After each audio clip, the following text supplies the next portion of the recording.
Donc moi je vais vous parler de biodiversité dans les paysages agricoles et d'effets des pratiques et de composition du paysage sur des questions de préservation de la biodiversité et de services rendus par la biodiversité.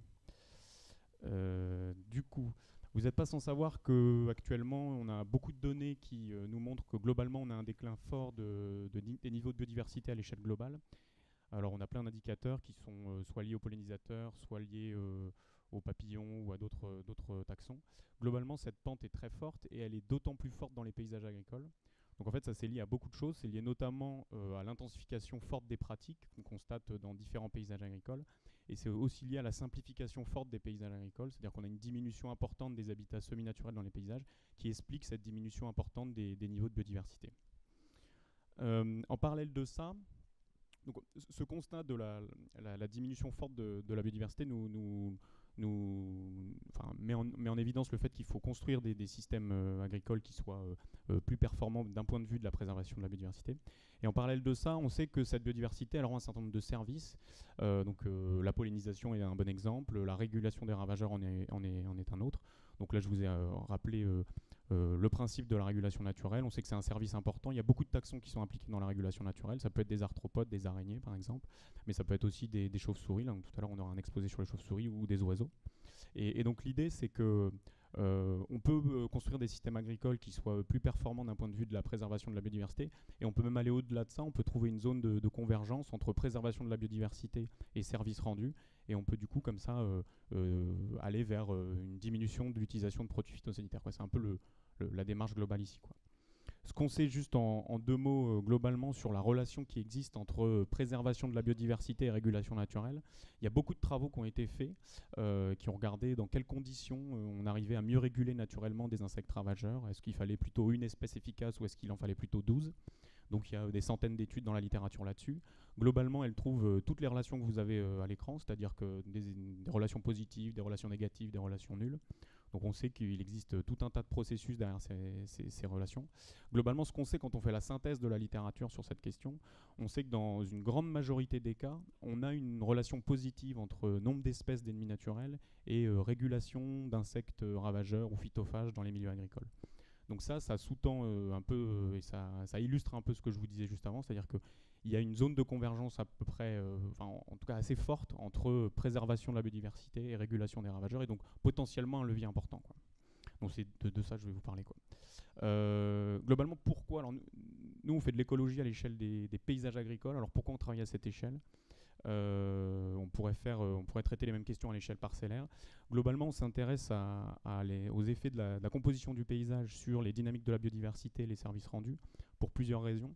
Principalement parce qu'on travaille sur des espèces qui ont des cycles de vie assez complexes, qui utilisent différents habitats pendant leur cycle de vie, qui vont chercher des ressources pour se reproduire, qui vont chercher des hôtes alternatifs pendant l'automne, qui vont aller utiliser des sites d'hivernation pour passer l'hiver, par exemple.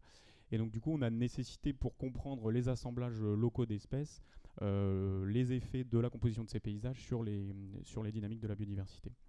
Donc globalement, qu'est-ce qu'on fait? On essaye de savoir comment on passe d'un pool d'espèces régionales dans une région agricole donnée à un assemblage local d'espèces dans une parcelle, en essayant d'identifier les filtres, par exemple à la dispersion, les effets d'un certain nombre de variables biotiques ou abiotiques qui peuvent être des pratiques en fait. Et en comprenant ces processus qui sont d'ordre écologiques, qui sont d'ordre scientifique, on en profite pour en même temps identifier des leviers de gestion. C'est-à-dire que ces filtres ils peuvent aussi être mobilisés pour concevoir des paysages qui soient plus résilients, qui soient plus performants d'un point de vue de la biodiversité ou qui soient plus performants d'un point de vue de la régulation. Donc c'est le contexte général dans lequel on travaille. À l'heure actuelle, on sait beaucoup de choses sur les effets du contexte paysager. On sait surtout beaucoup de choses sur les effets des habitats semi-naturels dans le paysage. Donc il y a là encore des centaines d'études sur la question des effets des habitats semi-naturels dans les paysages sur la biodiversité et la régulation naturelle des ravageurs.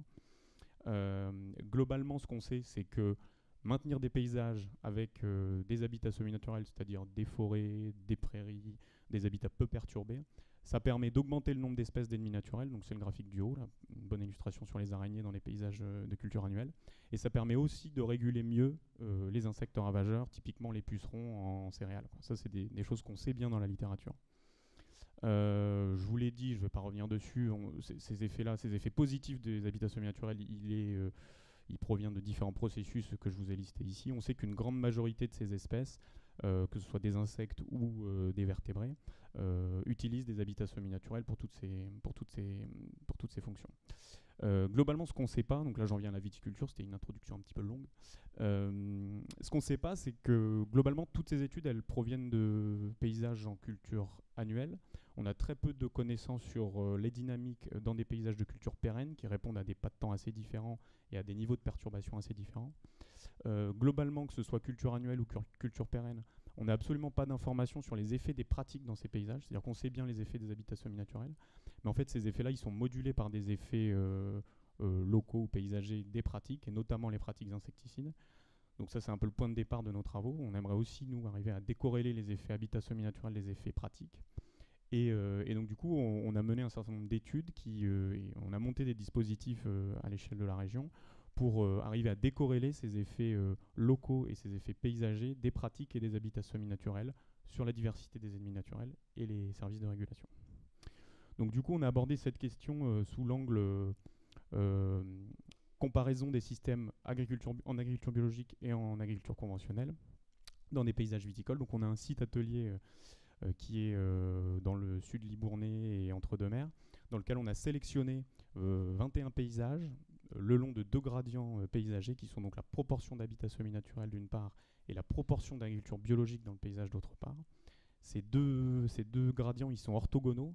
Donc ça veut dire qu'en suivant un couple de parcelles bio et conventionnelles au sein de ces paysages, on est capable de décorréler les effets locaux et les effets paysagers, pratiques et habitats semi-naturels. Donc ça, c'est la thèse de Lucille Munrich qui est au laboratoire chez nous. Alors pourquoi on rentre par la question agriculture biologique et agriculture conventionnelle? C'est pas parce qu'on a une vision dogmatique ou autre, c'est plutôt que c'est plus pratique en fait pour sélectionner des paysages d'un point de vue expérimental. Et ça s'appuie aussi sur des connaissances qu'on a par ailleurs dans la littérature scientifique sur des effets potentiellement forts de l'agriculture biologique à l'échelle locale sur la diversité des ennemis naturels et les régulations. Donc en partant de ce corpus de connaissances, on a monté ce dispositif-là et on a exploré donc, les effets de ces différentes variables à différentes échelles paysagères sur les ennemis naturels. Donc en gros, on a échantillonné tout un tas d'arthropodes. Donc pour vous donner un petit exemple, en 2015, on a collecté et identifié plus de 42 000 individus.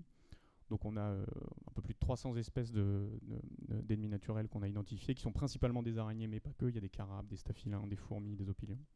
Je ne vous fais pas le détail de l'ensemble des espèces qu'on a collectées.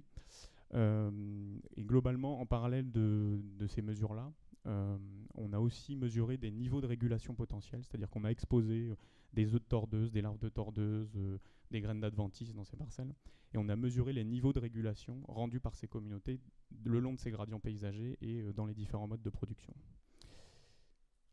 En parallèle de ça, on a mesuré aussi les occurrences naturelles de bioagresseurs, typiquement les maladies, les tordeuses, les cicadelles. Et on est allé plus loin dans la différence bioconventionnelle, parce que certes ça nous intéresse, mais ce qu'on voulait aussi, c'est identifier un certain nombre de pratiques transversales au système de culture qui pourraient avoir un effet sur la biodiversité. Donc on a notamment mesuré, observé toutes les pratiques phytosanitaires, travail du sol, enherbement dans toutes ces parcelles. Et alors globalement, je vous donne quelques éléments de résultats. Je ne vais pas vous faire des résultats exhaustifs sur la question parce qu'on pourrait passer 1 heure. Mais globalement, je vais illustrer un peu les principaux résultats. Globalement, on a montré qu'il y avait, en termes d'abondance, en nombre d'individus, indépendamment du nombre des espèces, on a montré qu'il y avait un effet assez marqué de l'agriculture biologique à l'échelle locale. Alors sur tous les taxons qu'on a suivis, donc c'est le graphique de gauche, et puis après, un petit peu différemment en fonction des taxons, il y a un effet très fort sur les araignées. Par exemple, on a beaucoup plus d'araignées dans les systèmes de culture en agriculture biologique. En revanche, pour ce qui est fourmis et carabes, donc c'est, je sais pas où est le petit pointeur, c'est ici. Donc fourmis et carabes, on n'a absolument pas de différence significative dans les deux systèmes. En revanche, chez les staphylins, on a aussi une différence significative avec plus de staphylins mesurés dans les parcelles en agriculture biologique. Donc ça, c'est un premier élément. Après, on s'est intéressé au nombre d'espèces.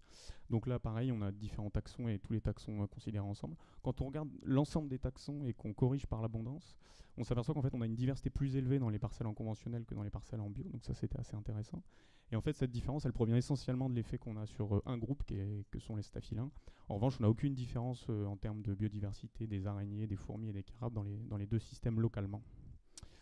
Et quand on regarde l'équitabilité, donc c'est la distribution des espèces, on s'aperçoit que globalement, on a une distribution plus équitable dans les conventionnels. Donc ça veut dire qu'on a globalement les mêmes abondances relativement des différentes espèces dans ces systèmes, alors que dans les systèmes en bio, on a une distribution qui est beaucoup plus asymétrique. Donc ça veut dire en fait qu'il n'y a que quelques espèces dans les communautés d'ennemis naturels qui bénéficient des pratiques de l'agriculture biologique et pas toutes les espèces, alors qu'on a un effet un peu plus homogène dans les parcelles conduites en conventionnel.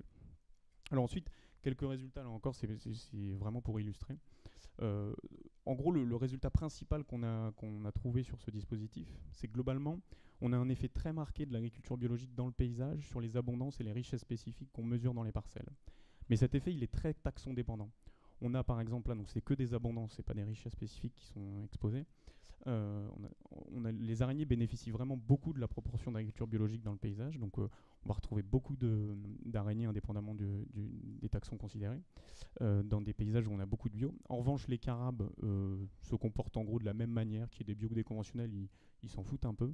En revanche, les staphylins, eux, ils sont vraiment très inféodés au milieu cultivé conventionnel, et plus on a de bio dans le paysage, moins on a d'abondance de staphylins dans les parcelles, indépendamment de bio conventionnel.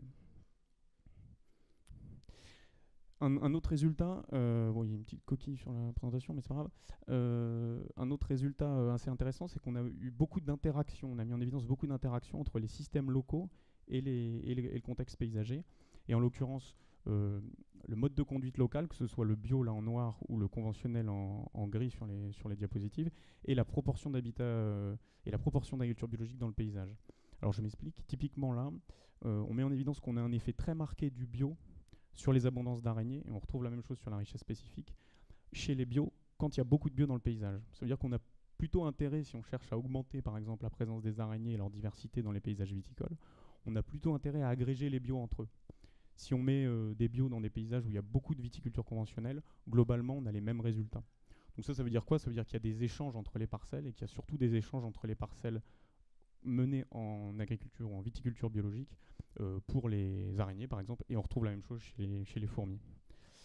Alors ces interactions, elles dépendent beaucoup des taxons considérés. On va avoir des interactions qui vont dans un autre sens si on considère les carabes par exemple. Mais sachant que les araignées, c'est un des groupes les plus importants et présents dans les vignes en termes de régulation naturelle, c'est un résultat assez intéressant. Bon, je vais passer là-dessus. On a le même genre de résultat sur la richesse générique des carabes. Je vais pas m'étendre là-dessus. Mais tout ça pour dire que ce qui est important, avant de détailler cette diapo, c'est vraiment qu'on a mis en évidence ces interactions fortes entre pratiques locales et paysagères, et que finalement, les habitats semi-naturels dans les paysages viticoles, ils structurent très peu les communautés d'ennemis naturels, contrairement à ce que j'ai pu vous dire en introduction sur ce qu'on sait des paysages en culture annuelle. Ensuite, au-delà de la différence bioconventionnelle, donc on a mesuré et recensé tout un tas de pratiques. Alors, globalement, tout ce qui est gestion de l'enherbement, travail du sol, de manière un peu décevante, ça expliquait pas du tout ni les différences entre bio et conventionnel en termes d'abondance ou de richesse spécifique d'aucun taxon, quoi. Donc c'était pas du tout quelque chose de structurant. En revanche, ce qui était assez structurant et indépendamment du mode de conduite des parcelles, ce qu'on a mis en évidence, c'est qu'il y avait deux facteurs locaux qui ne sont pas forcément liés aux pratiques. Là, en l'occurrence, c'est l'âge de la parcelle et dans ce cas-là, c'est la productivité, qui étaient des facteurs très structurants. Donc en gros, plus on a des parcelles qui sont vieilles, donc à chaque fois dans tous les graphiques que je vous montre, c'est des données standardisées, donc ça ne vous donne pas grand-chose. C'est centré et réduit, mais globalement, les plus jeunes parcelles, elles avaient 4-5 ans et les plus vieilles avaient 70 ans. Plus les parcelles sont vieilles, plus on a une richesse et une abondance importante des ennemis naturels. Donc ça peut paraître évident, mais en fait on a très peu de données là-dessus, et donc on est content de le montrer, de le retrouver dans les paysages viticoles. Donc ça c'est le premier élément, et c'est indépendamment du bio et du conventionnel. Et donc on a un effet très positif de l'âge, et à l'inverse on a un effet négatif de la productivité. C'est-à-dire les parcelles qui sont les plus productives ont tendance à avoir moins d'espèces et des espèces qui sont moins abondantes. Donc voilà. Je ne sais pas s'il me reste beaucoup de temps, je pense que je déborde un peu, mais je vais faire vite. Du coup, je ne vais pas vous détailler tous ces graphiques, je vais aller vite. Je vais vous dire que sur la mesure des services de régulation, on a eu le même genre de résultats, c'est-à-dire que globalement, on a des effets plutôt marqués des pratiques à l'échelle locale et à l'échelle paysagère, et que globalement, les parcelles conduites en agriculture biologique ont des niveaux de régulation naturelle plus élevés que les conventionnels, et surtout qui sont plus stables dans le temps. C'est-à-dire qu'on a des communautés qui sont installées et qui sont moins variables, et donc du coup les services qu'elles rendent en termes de régulation sont plus stables dans le temps que chez des conventionnels. Et là, de la même manière, indépendamment des effets à l'échelle des paysages, on a mis en évidence des effets des pratiques locales, en l'occurrence la productivité ou l'IFT, où on a des effets négatifs de ces deux variables sur des niveaux de régulation, ce qui semble là encore assez logique, mais on est content de les retrouver. Voilà, et juste pour finir, en termes de rendement, alors en termes de pression de bioagresseurs, maladies, insectes, tout confondu, globalement on avait les mêmes communautés dans les bio et les conventionnels et les mêmes niveaux de maîtrise, c'est-à-dire que globalement on n'avait pas d'impact sur le rendement, en tout cas pas d'impact significatif, et que donc ce qui signifie que les leviers qui sont mobilisés dans les deux systèmes sont aussi efficaces, en tout cas en 2015 quand on a fait la manip, et qu'en termes de rendement on avait des niveaux de productivité qui étaient tout à fait comparables dans les deux systèmes. Voilà, et donc j'ai juste une diapo de conclusion, ce qui prendra encore 25 secondes. Globalement, ce qu'il faut retenir, c'est qu'il y a peu d'effets des habitats semi-naturels, un effet très fort des pratiques, et donc j'insiste bien là-dessus, parce que c'est la première fois que c'est mis en évidence en viticulture, mais même en culture annuelle. C'est vraiment l'importance de l'hétérogénéité du paysage, mais qui est cachée. C'est quelles pratiques on fait dans un paysage et comment ça structure la biodiversité et les services. Et évidemment, il y a nécessité d'aller plus loin. Donc, actuellement, au laboratoire, on travaille sur différentes thématiques, mais notamment, on essaie d'identifier le pool d'espèces qui vraiment rend les services de régulation, en identifiant via des analyses des contenus stomacaux de ces espèces, quelles sont les espèces d'araignées, par exemple, qui viennent réguler les tordeuses, ou quelles sont les espèces de staphylins qui sont importantes. Et on essaie de reconstruire les réseaux d'interaction trophique dans ces paysages pour arriver vers un peu des recommandations en termes d'aménagement du paysage pour mieux réguler les insectes ravageurs notamment. Voilà, merci beaucoup.